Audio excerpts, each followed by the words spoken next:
দেশ জুড়ে বেড়েছে শীতের তীব্রতা। কনকনে ঠান্ডা, ঘন কুয়াশার সাথে বইছে হিমেল হাওয়া। এতে ভোগান্তিতে পড়েছেন সাধারণ মানুষ। বিশেষ করে নিম্ন আয়ের মানুষের ভোগান্তির শেষ নেই। শীতের তীব্রতা বাড়ায় হাসপাতালগুলোতে বাড়ছে ঠান্ডাজনিত রোগীর সংখ্যা। আবহাওয়া অফিস জানিয়েছে, উত্তরের ৬ জেলায় মৃদু শৈত্যপ্রবাহের কারণে সেখানকার জনজীবন বিপর্যস্ত হয়ে পড়েছে। তামজিদ সুমনের রিপোর্ট।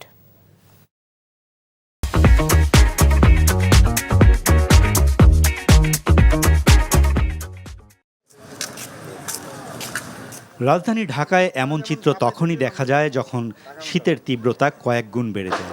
ঠান্ডা সহ্য করতে না পেরে এভাবেই আগুনের পাশে বসে শীত নিবারণের চেষ্টা। শীতের কারণে স্বাভাবিক কাজ করতে পারছেন না বৃদ্ধ কুদ্দুস আলী। কাম করতে হাত পা লারণ জানা, শ্বাসকষ্ট তো দূরে আছে ঠান্ডায়, বিভিন্ন রোগে ধরে বসে। এবছর ঢাকায় শীতের তীব্রতা অনেক বেশি, সাথে হিমেল বাতাস আর ঘন কুয়াশার কারণে দিনের আলোতেও বেশি শীত অনুভূত হচ্ছে।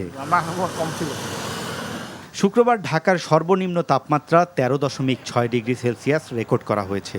আর দেশের সর্বনিম্ন তাপমাত্রা রেকর্ড করা হয়েছে তেঁতুলিয়ায় 8.3 ডিগ্রি সেলসিয়াস, যা এবছরের সবচেয়ে কম তাপমাত্রা।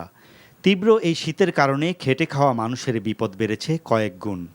কাজ কামে যাই যে শীতের লেগে যাইতে পারি না, শীত বেশি লাগে। ইনকামের তো দরকারই ভাই, শীতের লেগে যাবারই হইতেছি না, শীত বেশি, ঠান্ডা বাতাস। যখন খালি গাড়ি চালাই তখন শীত করে, যাত্রী কম নাই, শীতে বাইরে মানুষ বাইরে বেড়ে না। হিমেল হাওয়া ও কনকনে ঠান্ডায় বিপর্যস্ত হয়ে পড়েছে জনজীবন। বিশেষ করে বৃদ্ধ ও শিশুদের কষ্ট বেড়েছে। মেনলি বেড়াতে আসছি ঢাকাতে, আসার পরে দেখতে পাচ্ছি যে এখানে প্রচণ্ড ঠান্ডা। বিশেষ করে আজকে এবং গতকালকে 2 দিন বেশি ঠান্ডা। ঠান্ডাতে প্রবলেম হচ্ছে মূলত কি, বাচ্চারা তো ঠান্ডাটা হয়ে সর্দি হয়ে যাচ্ছে। শীতের কারণে রাজধানীর হাসপাতালগুলোতে বাড়ছে রোগীর সংখ্যা। বিশেষ করে শিশু ও বৃদ্ধরা শীতজনিত রোগে আক্রান্ত হচ্ছেন বেশি। আবহাওয়া পূর্বাভাস বলছে, সপ্তাহখানেকের মধ্যে কুয়াশা কমে গেলেও সামনের দিনে শীতের তীব্রতা আরও বাড়বে। আগামী 7 তারিখ পর্যন্ত কম বেশি চলবে। এরপরে তো যে তীব্র কুয়াশা বা ঘন কুয়াশা যেটা আছে, কুয়াশার ভাবটা কেটে যাবে। কুয়াশার ভাবটা কেটে গেলে দিনের তাপমাত্রাটা বাড়বে। যখনই দিনের তাপমাত্রা বাড়বে, মানুষের মধ্যে যে দিনের বেলা যে তীব্র শীত যেটা অনুভূত হচ্ছে, এই তীব্র শীতের অনুভূতিটা অনেকটা কমে আসবে।